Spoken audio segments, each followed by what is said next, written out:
Story 1. Where to Go. In the heart of Judea, there lived a wise teacher named Rabbi Ezra. Rabbi Ezra was a deeply spiritual man, known for his wisdom and understanding of the scriptures. He had a young disciple named Caleb, who was eager to learn, always asking questions and seeking answers about the mysteries of life, faith, and the ways of God. Caleb's curiosity was boundless, and his devotion to his teacher was unwavering.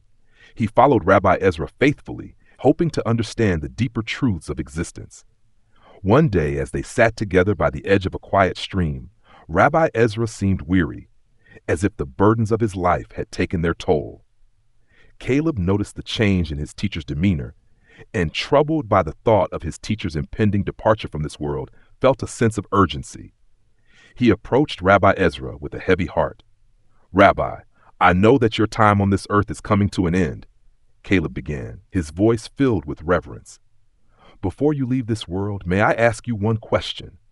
It has been on my mind for some time, and if I do not know the answer, it will trouble me for the rest of my life." Rabbi Ezra, though tired, opened his eyes slowly and gave his disciple a gentle nod, signaling Caleb to continue. "What is it, Caleb?" the rabbi asked softly. Caleb took a deep breath and asked with sincerity, "Rabbi, after you leave this world, where will you go?" Rabbi Ezra paused for a moment, considering the depth of the question. He smiled faintly and answered, "Why should I need to go anywhere? I have already been everywhere." With that, Rabbi Ezra closed his eyes and peacefully breathed his last. Caleb, though filled with sorrow at the loss of his beloved teacher, was perplexed by his teacher's final words. He repeated them softly to himself. "Why should I need to go anywhere? I have already been everywhere." In the days that followed, Caleb could not shake the memory of Rabbi Ezra's response. He did not understand it fully at the time, but the words lingered in his mind. Why would his teacher say such a thing? Was there some deeper meaning that he had failed to grasp? As time passed, Caleb began to reflect more deeply on his teacher's words, turning to the scriptures for understanding. He recalled the words of Jesus in Matthew 28:20, "And surely I am with you always, to the very end of the age." Jesus too had spoken of being present everywhere, of never leaving his followers, of being eternal and ever present. Caleb began to realize that Rabbi Ezra's words were not just a simple response to his question. The rabbi was teaching him something profound about the nature of God's presence. The idea that "I have already been everywhere" spoke to the omnipresence of God, who is not confined to one place or time. As it is written in Psalm 139:7-10, "Where can I go from your spirit? Where can I flee from your presence? If I go up to the heavens, you are there. If I make my bed in the depths, you are there. If I rise on the wings of the dawn, if I settle on the far side of the sea, even there your hand will guide me, your right hand will hold me fast."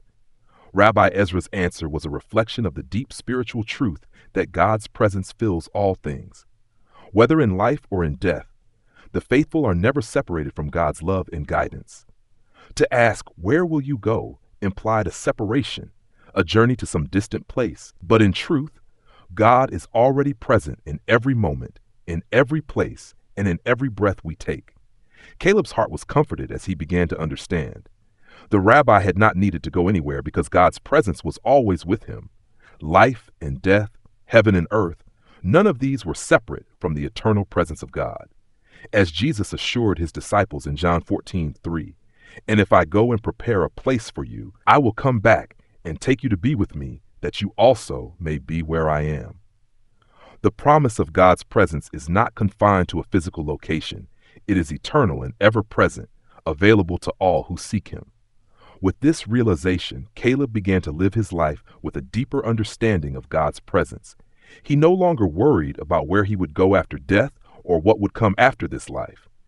Instead, he focused on the truth that God was with him, guiding him, sustaining him in every moment. The kingdom of God was not a distant place he had to journey toward.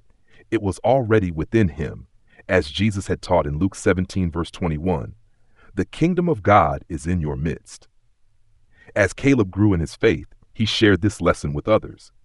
He spoke of the eternal presence of God, reminding them that they did not need to fear what lay ahead because God was with them always. He encouraged others to seek God's presence in their daily lives, to recognize that they were never alone, no matter where they were or what circumstances they faced.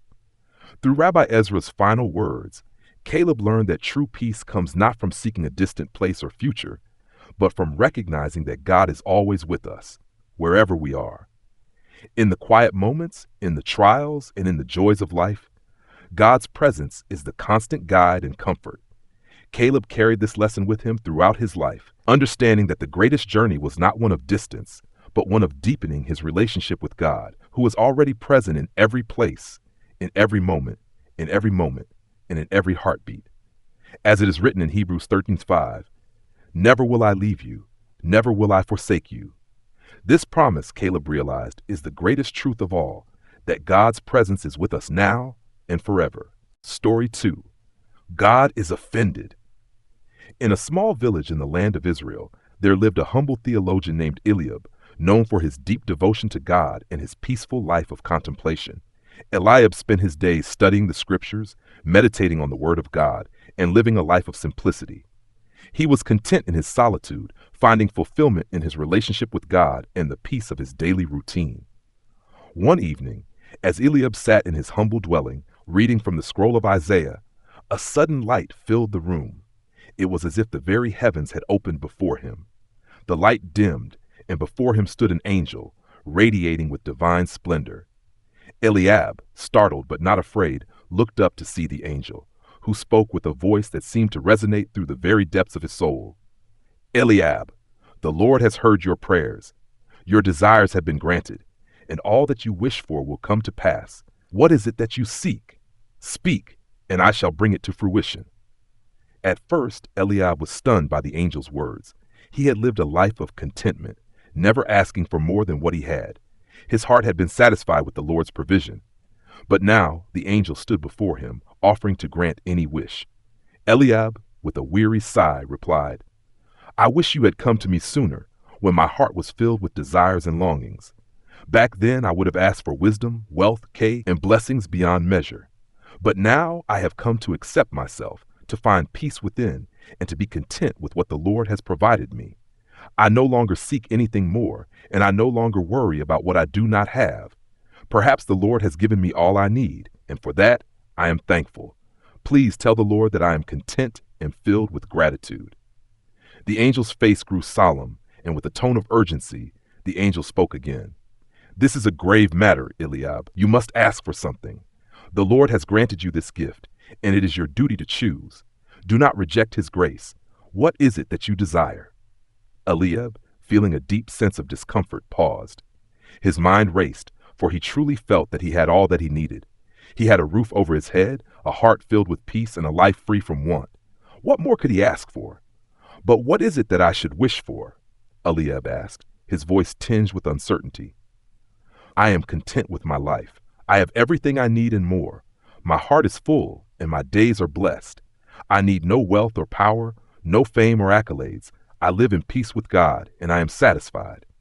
The angel, however, was insistent, speaking with authority. "Eliab, it is not for you to decide what is right in this moment. You must ask for something. It is the way of humility to accept the grace that is offered and to acknowledge it with gratitude. What is your wish?" Eliab, torn between his gratitude and the angel's command, bowed his head. He felt both humbled and perplexed. He could not think of anything more he needed, and yet the angel's insistence left him with no choice. After a long pause, Eliab finally spoke, his voice soft yet firm. "If I must wish for something, then I ask this. Please, Lord, grant my life remain as it is. Keep me in the peace and contentment I have now. I do not desire riches, power, or fame. I simply ask that I may continue to live in the grace I have received, to remain in the love and peace of God." The angel, hearing Eliab's response, nodded approvingly, though there was a glimmer of understanding in its eyes. The angel spoke with great reverence. "It is the will of the Lord that you have asked for this. You have chosen humility and contentment, and in doing so you have shown your faith. As Jesus said in Matthew 6:33, "But seek first his kingdom and his righteousness, and all these things will be given to you as well." The angel then disappeared, leaving Eliab alone in the quiet of his room. Eliab sat for a long time, contemplating the encounter.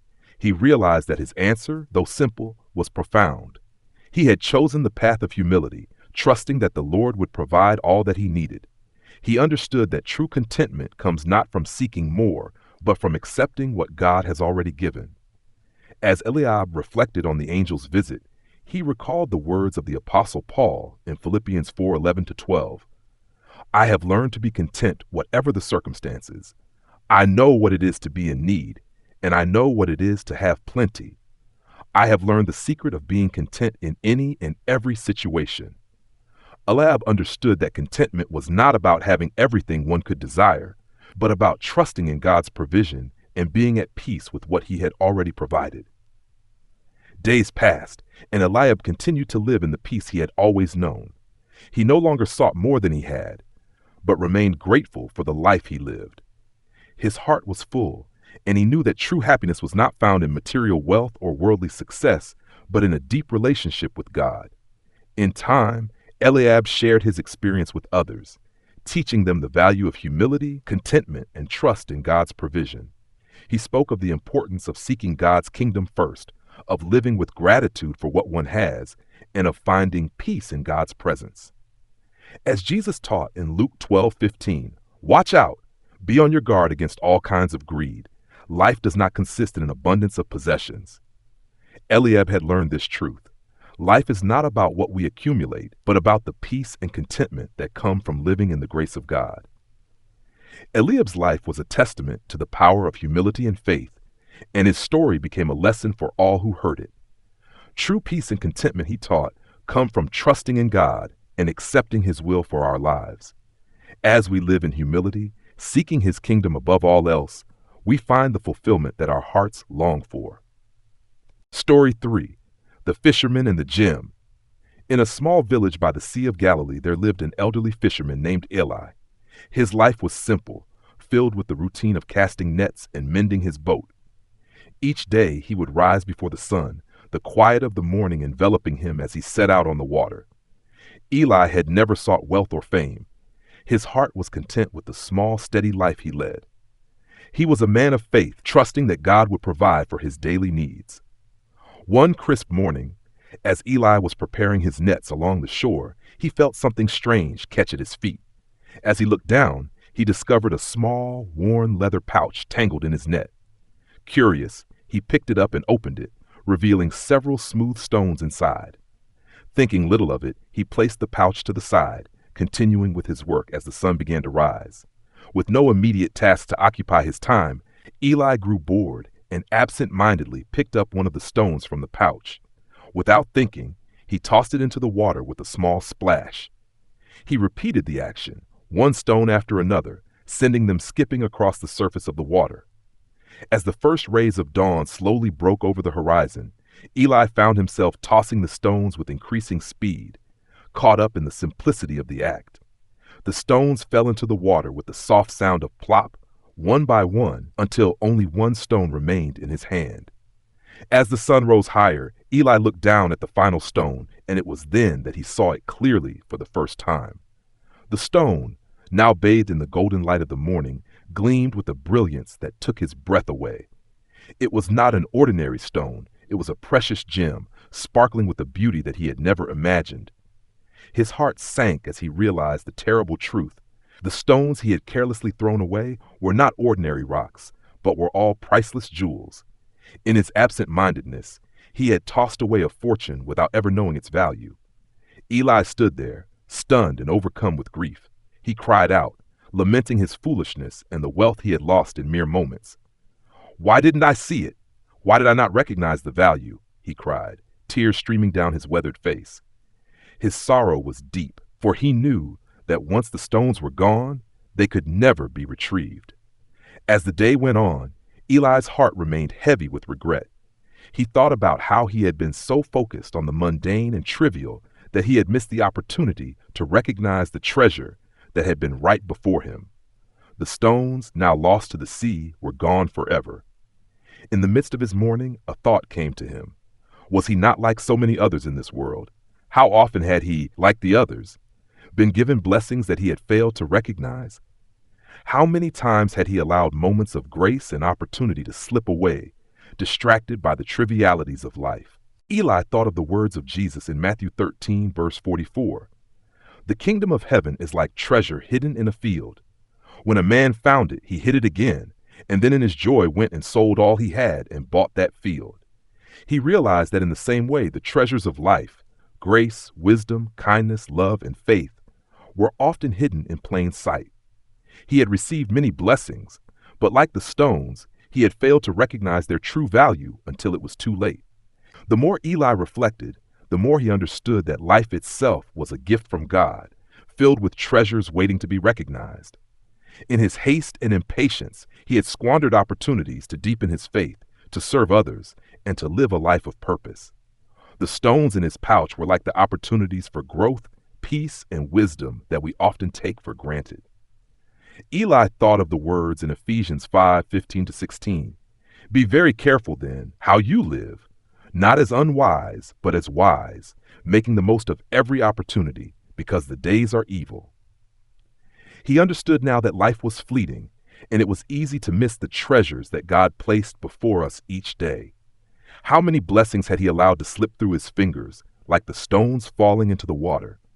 But as Eli continued to reflect, he also remembered the promise in Romans 8:28, and we know that in all things God works for the good of those who love him, who have been called according to his purpose. Even though he had made a grave mistake, even though he had lost the jewels he could never get back, Eli knew that God's grace was still abundant. He had learned a valuable lesson, that true treasure is not found in material wealth, but in the love of God and the opportunities he provides each day. With this understanding, Eli knelt by the water, lifting his hands in prayer. He thanked God for the lessons he had learned, for the grace to recognize the true treasures of life in the future, and for the opportunity to live with a heart of gratitude and mindfulness. He knew now that the greatest treasures were those that could not be thrown away: faith, hope, and love. As Eli walked back home, he resolved to live each day with greater awareness of the blessings around him. He would no longer take for granted the opportunities to serve others, to grow in wisdom, and to live a life of purpose.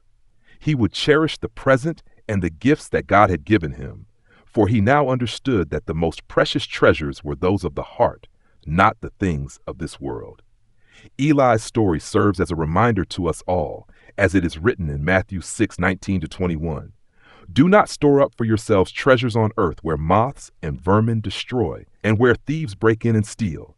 But store up for yourselves treasures in heaven, where moths and vermin do not destroy, and where thieves do not break in and steal. For where your treasure is, there your heart will be also. Let us not waste the precious gifts that God has given us, but instead seek to treasure what truly matters: faith, love, and the wisdom that comes from a life devoted to God. Story 4. Habit. In a small village nestled along the shores of the Jordan River, there lived a young man named Simon. Simon was full of ambition and desire for wealth. He had heard stories of those who had found fortunes, and the thought of wealth consumed his every waking moment. His desire was so strong that it seemed to cloud every other thought in his mind, and he constantly searched for ways to get rich. He would eagerly listen to any tale of fortune, hoping to find the secret that would make his dreams come true. One day, Simon overheard a conversation in the marketplace about an old man who lived deep in the mountains, a man known for his wisdom and mysterious powers. It was said that anyone who was fortunate enough to meet him would have their deepest wishes granted. The idea of such a possibility sparked an even greater desire in Simon's heart. He immediately made up his mind to seek out this old man, certain that meeting him would bring him the wealth he so desperately sought. Without a second thought, Simon packed his belongings and began his journey, determined to reach the old man. For 5 days and nights, he trekked through rugged terrain, across hills and valleys, until he finally found himself standing before the old man. The elderly man, with his long white beard and calm demeanor, welcomed Simon with a knowing smile. Simon, breathless from his long journey, eagerly shared his wish. I have come to you, wise one, because I wish to become rich. Please grant me gold and jewels so that I may live a life of wealth and luxury. The old man listened intently and then, with a gentle voice, replied, "There is a way for you to fulfill your wish, young one. Every morning before the sun rises, go to the riverbank near the village. There you will find the Stone of Wishes. This stone is unlike any other stone. It glows and warms your hand. If you find it, your wish will be granted." Simon, feeling both hopeful and grateful, thanked the old man and immediately returned to the village. The next morning, before dawn, he made his way to the riverbank, eager to find the stone that would grant his heart's desire.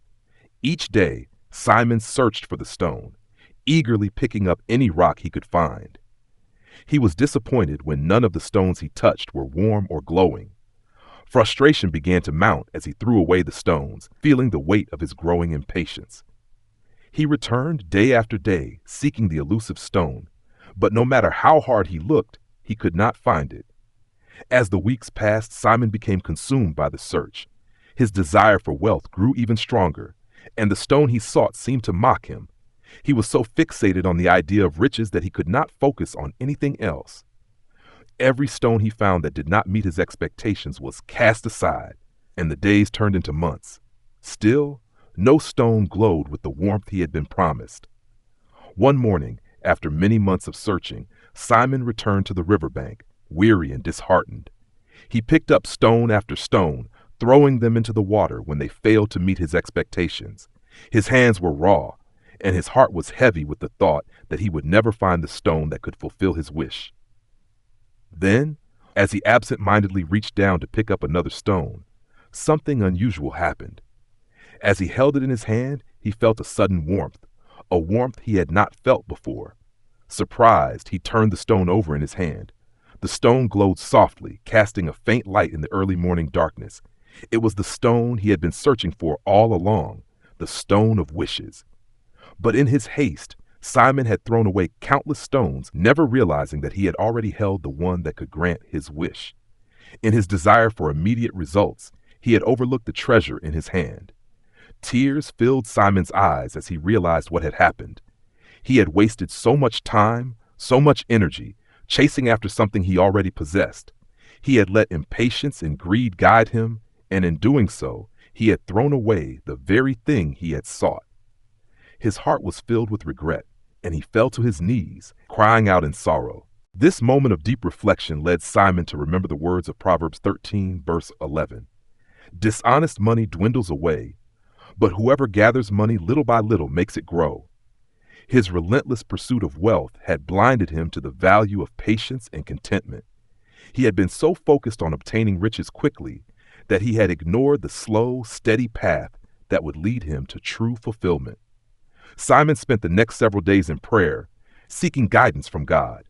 He turned to the scriptures for wisdom, remembering the words of Jesus in Matthew 6:19-21. "Do not store up for yourselves treasures on earth, where moths and vermin destroy, and where thieves break in and steal.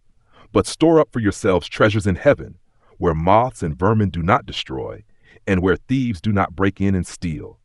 For where your treasure is, there your heart will be also."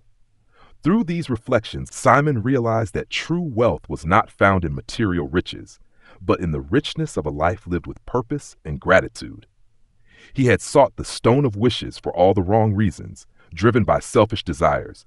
But now he understood that true fulfillment came from living according to God's will, with humility and patience. In the end, Simon found peace in the knowledge that God's blessings are not always given in the way we expect, nor in the time we desire. As it says in Psalm 37:4, "Take delight in the Lord, and he will give you the desires of your heart." Simon's heart was now open to the quiet, lasting blessings that come from living with faith, patience, and contentment in God's timing. From that day on, Simon's life changed. He no longer sought wealth for wealth's sake, but instead focused on serving others, living humbly, and trusting in God's provision. He understood that true riches are not found in material wealth, but in the treasures of the heart: love, kindness, wisdom, and faith in God's eternal goodness. As Jesus teaches in Matthew 6:33, "But seek first his kingdom and his righteousness, and all these things will be given to you as well." And so Simon learned to treasure the things that truly matter, finding peace in God's perfect plan for his life. Story 5, Three-Time Sermon. In a quiet town nestled among the hills of Galilee, there was a renowned priest named Father Samuel, known for his wisdom and deep understanding of the scriptures. His fame had spread far and wide, and the people in every village and town had heard of his teachings. His reputation as a wise and humble man of God drew many to seek his guidance. One day, Father Samuel decided to travel to a small town he had never visited before, and upon hearing that he was coming, the people of the town were filled with excitement. They eagerly anticipated the arrival of the great priest, hoping to hear a sermon that would enlighten them and bring them closer to God. Upon arriving, Father Samuel was greeted warmly by the townspeople.